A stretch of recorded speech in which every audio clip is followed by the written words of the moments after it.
ये कहानी शिमला के एक गांव की है। वो गांव बहुत घने जंगलों से घिरा हुआ था। नदी के किनारे पर भूतिया बिल्ला का बांस का घर था। कोई भी पक्षी वहां नहीं जाया करता था। लेकिन एक दिन की बात है, उस दिन एक लकड़हारा लकड़ी काटते हुए गलती से उस भूतिया बिल्ला के बांस के घर के पास पहुंच जाता है और उस घर को देखकर डर जाता है। ये मैं कहाँ गया? मैं इतनी बड़ी गलती कैसे कर सकता हूँ? वो भूतिया बिल्ला मुझे जिंदा चबा जाएगा। इतना बोलकर कालू कौवा वहाँ से भागने लगता है। तभी उसके सामने अचानक से भूतिया बिल्ला आ जाता है। परसों से मैं पक्षी के खून का प्यासा था, पर आज तुझे मारकर तेरा खून पीकर मैं अपनी प्यास बुझाऊंगा। तब तक आप लोग कमेंट में बताएं 78 - 56 कितने होते हैं। मुझे छोड़ दो, मुझे मत मारो, मैं फिर कभी नहीं आऊँगा। भगवान के लिए मेरी जान बख्श दो। तुझे कैसे छोड़ दूं? आज जब खुद मेरा शिकार चलकर यहाँ आया है तो मैं उसे जाने दूं? नहीं दे सकता, जाने तुझे नहीं दे सकता। बाबू, अब तो तुझे मरना ही होगा। जिसके बाद भूतिया बिल्ला उसे मारकर उसका खून पी जाता है और इस हादसे को कुछ दिन बीत जाते हैं। और फिर एक दिन शहर से दो दोस्त भूतिया बिल्ला के ऊपर रिसर्च करने के लिए उसी जंगल में आते हैं। अपनी मंजिल पर पहुंच ही गए। अब हम यहाँ रिसर्च करेंगे और पूरी दुनिया को भूतिया बिल्लियों का सच बताएंगे। हाँ यार, तूने सही कहा। मैं कब से इस दिन का इंतजार कर रहा था। मैं तो अभी से ही बहुत एक्साइटेड हूँ कि कब सुबह हो और उस जंगल में जाएं। इतना एक्साइटेड ना हो बंटी। अगर उस भूतिया बिल्ले ने हम पर हमला कर दिया तो सोचो हमारा क्या होगा। कुछ नहीं होगा, सो चिल करो और जाकर सो जाओ। अगले दिन दोनों दोस्त उसी घने जंगल में जाने लगते हैं कि तभी उन्हें एक बूढ़ा बाबा मिलता है और उनसे बोलता है, बेटा तुम लोग वहाँ मत जाओ, वहाँ खतरा है। जो भी वहाँ जाता है जिंदा लौट कर वापस नहीं आता। बाबा, हमारा काम ही भूतिया बिल्लियों की आत्मा पर रिसर्च करना है, तो आप हमारी चिंता मत करिए। तुम लोग नहीं मानोगे, ठीक है फिर चले जाओ, लेकिन उससे पहले तुम ये लॉकेट पहन लो, ये तुम लोगों की रक्षा करेगा, रक्षा। जिसके बाद बूढ़ा बाबा वो लॉकेट देखकर वहाँ से चला जाता है और टुनटुनी उस लॉकेट को पहन लेती है। लेकिन बंटी उस लॉकेट को नहीं पहनता और बोलता है, मैं नहीं डरता किसी भूतिया बिल्ले से। ये लो टुनटुनी, तुम इसे अपने पास रख लो, पहन लो। एक लॉकेट तो पहनना है बंटी, उसमें भी तुम इतने नखरे कर रहे हो। लाख टुनटुनी के कहने पर भी बंटी लॉकेट नहीं पहनता। फिर वो दोनों बीचों बीच जंगल में पहुंच जाते हैं। बंटी, आज रात हम यहीं रुक सकते हैं। मैं बहुत ज्यादा थक गई हूँ और मुझसे एक कदम और नहीं चला जाएगा। फिर वो दोनों अपना टेंट डालकर वहीं सो जाते हैं। तभी बंटी को किसी की हंसी की आवाज आती है। फिर बंटी कबूतर अपने टेंट से बाहर आकर देखता है कि भूतिया बिल्ला की आत्मा उसके सामने खड़ी होती है। ये मेरी जगह है और तुम दोनों ने यहाँ आकर गलती की है। सब के सब मारे जाओगे, सब के सब। यहाँ आने वाला पक्षी कभी जिंदा लौटकर नहीं जाता। इतना बोलकर वो उसे मार देता है और अपना अगला शिकार ढूंढने के लिए टुनटुनी के टेंट में पहुंच जाता है। कौन हो तुम और क्यों पक्षियों को मार रहे हो? आखिर क्या बिगाड़ा है पक्षियों ने तुम्हारा? क्यों तुम यहाँ मौत का तांडव कर रहे हो? मैं तुझे ये सब क्यों बताऊं? और तू कौन है बे मुझसे ये पूछने वाली?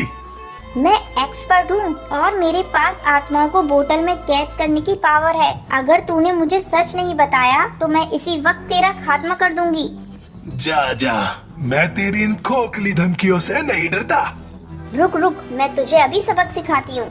इतना कहकर टुनटुनी अपना लॉकेट निकालती है, जिसे देखकर भूतिया बिल्ला डरकर बोलने लगता है, रुको, मैं सब बताता हूँ। मेरा नाम बिल्लू बिल्ला था। कई साल पहले मैंने नदी के किनारे बांस का घर बनाया और उसमें रहना शुरू कर दिया। लेकिन एक दिन जंगल से दो डाकू गुजर रहे थे। वो मुझे मारकर वहाँ से भाग गए। इसलिए मैं पक्षियों को मारकर अपनी मौत का बदला ले रहा हूँ। मैं मानती हूँ तुम्हारे साथ गलत हुआ, लेकिन अब तुम यहाँ से अपनी दुनिया में वापस चले जाओ। नहीं, मैं नहीं जाऊँगा। ये मेरा बांस का घर है, मैं हमेशा इसी में रहूँगा। टुनटुनी चिड़िया के बार बार समझाने पर भी भूतिया बिल्ला की आत्मा नहीं मानती। जिसके इसके बाद टुनटुनी अपनी लॉकेट की शक्ति से उसे कांच की बोतल में कैद कर लेती है और उसे एक जमीन में गाड़ देती है और उसके बाद टुनटुनी चिड़िया वापस अपने जंगल चली जाती है।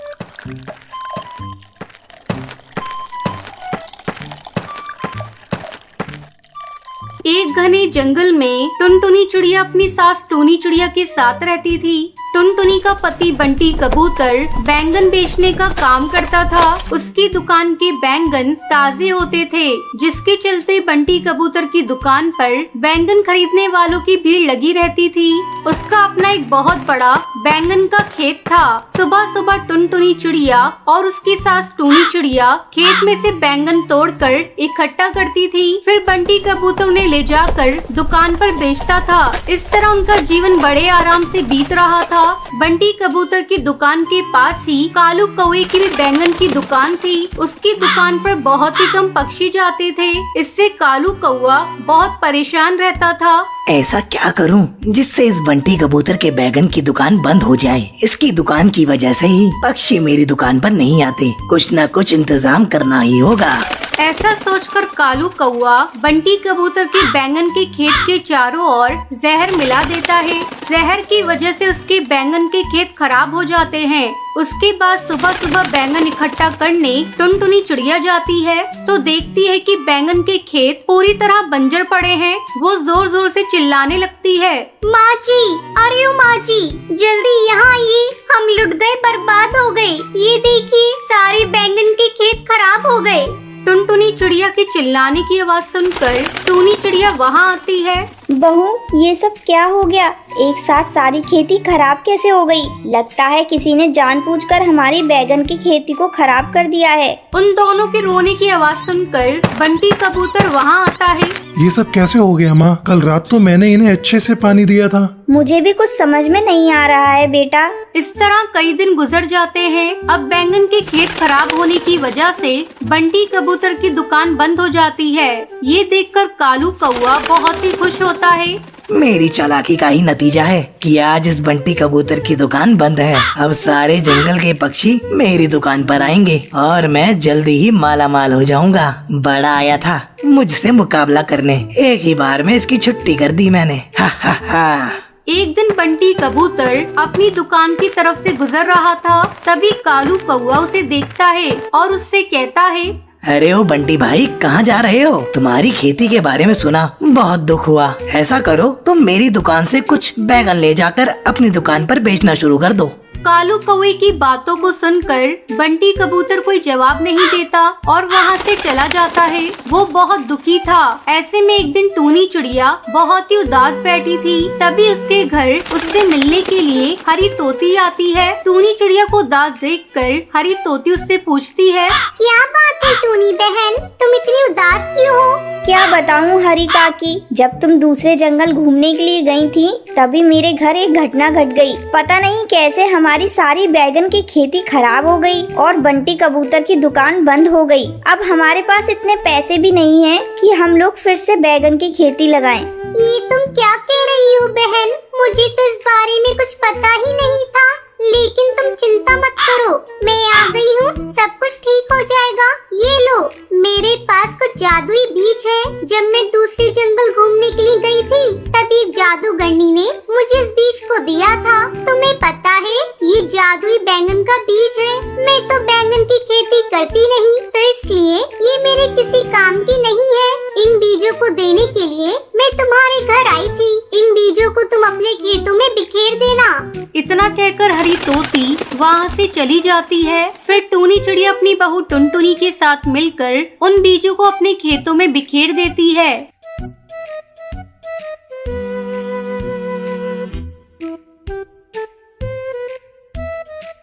अगले दिन जब वो लोग अपने खेत पर जाती हैं, तो उनकी खुशी का ठिकाना नहीं रहता।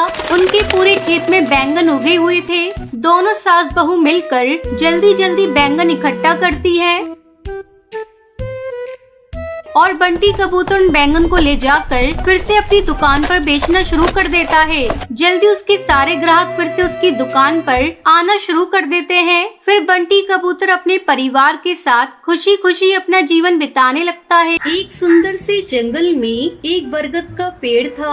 उसी पेड़ पर एक टुनटुनी नाम की चिड़िया ने अपना घोंसला बना रखा था। उसी पेड़ पर एक कालू कौवा था जो अपने छोटे छोटे बच्चों के साथ रहता था। एक दिन सवेरे टुनटुनी चिड़िया के पास कालू कौवा रोता हुआ आता है। अरे क्या हुआ कौवे भाई, आप इतना क्यों रो रहे हो?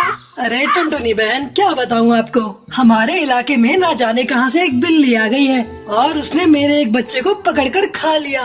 क्या बिल्ली कहाँ से आ गई हमारे इस इलाके में? पता नहीं कहां से आई है, पर आते ही उसने आतंक मचा रखा है। अब मैं अपने बच्चों को कैसे उस बिल्ली से बचाऊं? तभी टुनटुनी चिड़िया मनी मन सोचने लगती है। हे भगवान, अब मैं क्या करूं? मेरे तो 4 अंडे हैं और कुछ ही दिनों में उन अंडों से बच्चे भी आने वाले हैं। अब उससे मैं अपने बच्चों की कैसे रक्षा करूं? अच्छा टुनटुनी बहन, अब मैं जा रहा हूँ अपने घोंसले में, वरना वो बिल्ली फिर आ गई तो मेरे बच्चों को फिर से मार देगी। ये कहकर कालू कौवा अपने घोंसले में चला जाता है। कुछ दिन यूं ही बीत जाते हैं। टुनटुनी चिड़िया के 4 नन्हे नन्हे बच्चे अंडे से बाहर आ जाते हैं। अरे मेरे नन्हे नन्हे बच्चों, कैसे हो सब? बच्चे चूचू करते रहते हैं। तभी टुनटुनी चिड़िया के घोंसले के नीचे से वही बिल्ली गुजर रही होती है। अरे ये तो कोई चिड़िया के बच्चों की आवाज लग रही है। लगता है आज तो नॉनवेज भोजन मिलेगा। चलो तलाश करती हूँ, आखिर ये बच्चे कहाँ छुपकर बैठे हैं।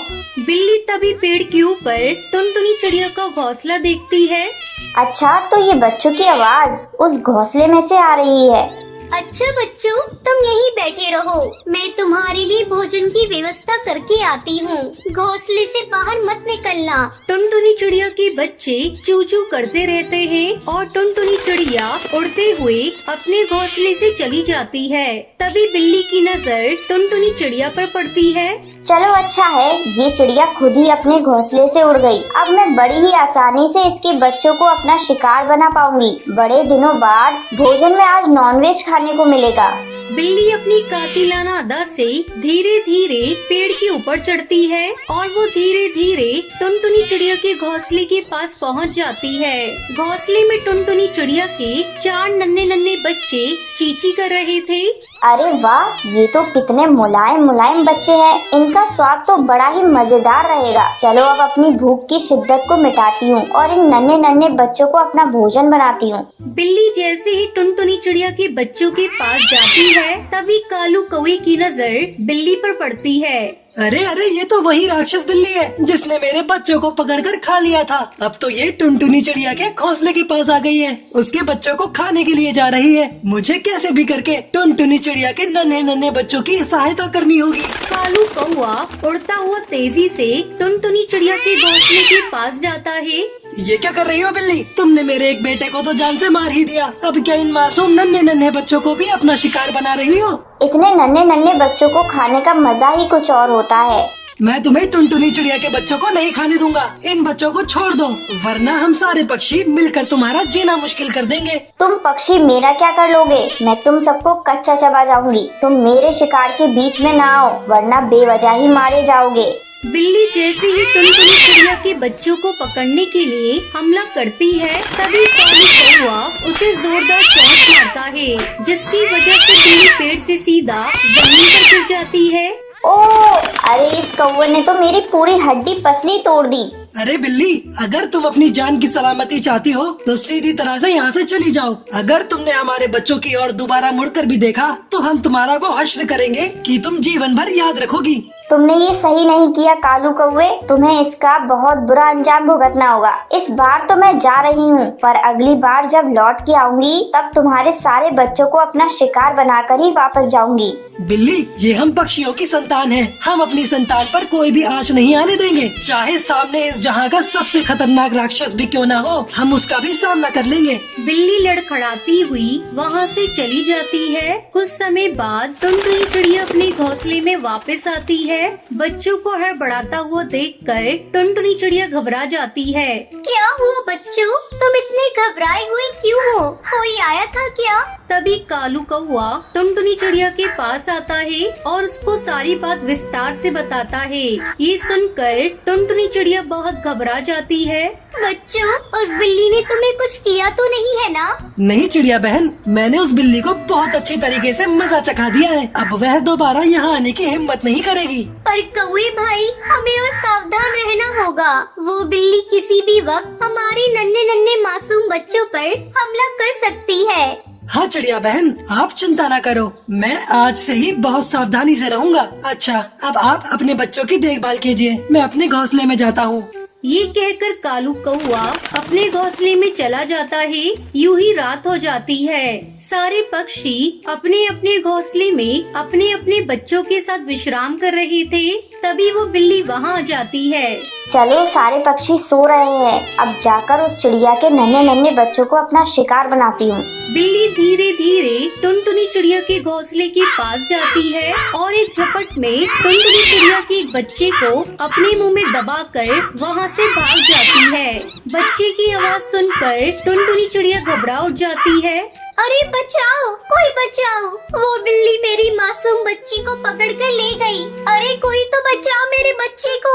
अरे अरे, ये तो चिड़िया बहन की आवाज है। क्या हुआ, ये इतना क्यों चिल्ला रही है? कालू कौआ उड़ता हुआ चिड़िया के पास आता है। अरे क्या हुआ चिड़िया बहन, आप इस तरह क्यों चिल्ला रही हो? वो बिल्ली मेरे बच्चे को अपने साथ लेकर चली गई। मेरे बच्चे को बचा लो।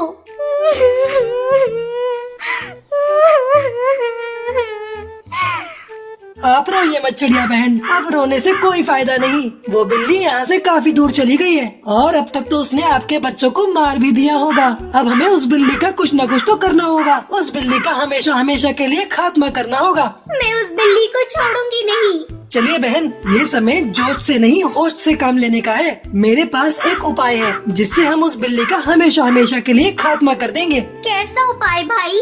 वो देखिए, नीचे गहरा गड्ढा है। हमें किसी भी तरह उस बिल्ली को इस गड्ढे में गिराना होगा। जैसे ही वो बिल्ली गड्ढे में गिरेगी, फिर हम उस गड्ढे में पड़े कचरे में आग लगा देंगे, जिसके बाद वो बिल्ली हमेशा हमेशा के लिए खत्म हो जाएगी। अगले दिन सवेरे वो बिल्ली फिर से वहाँ आती है। हिम्मत है तो मुझे पकड़ कर दिखाओ। तुझे तो मैं कच्चा ही चबा जाऊंगी। तभी बिल्ली टुनटुनी चिड़िया के ऊपर हमला कर देती है। टुनटुनी चिड़िया वहाँ से उड़ जाती है और बिल्ली सीधा कचरे के गड्ढे में गिर जाती है। तभी कालू कौआ उस गड्ढे के कचरे में आग लगा देता है, जिसके बाद उस बिल्ली का हमेशा हमेशा के लिए खात्मा हो जाता है। फिर टुनटुनी चिड़िया अपने बच्चों के साथ खुशी खुशी जीवन बिताने लगती है।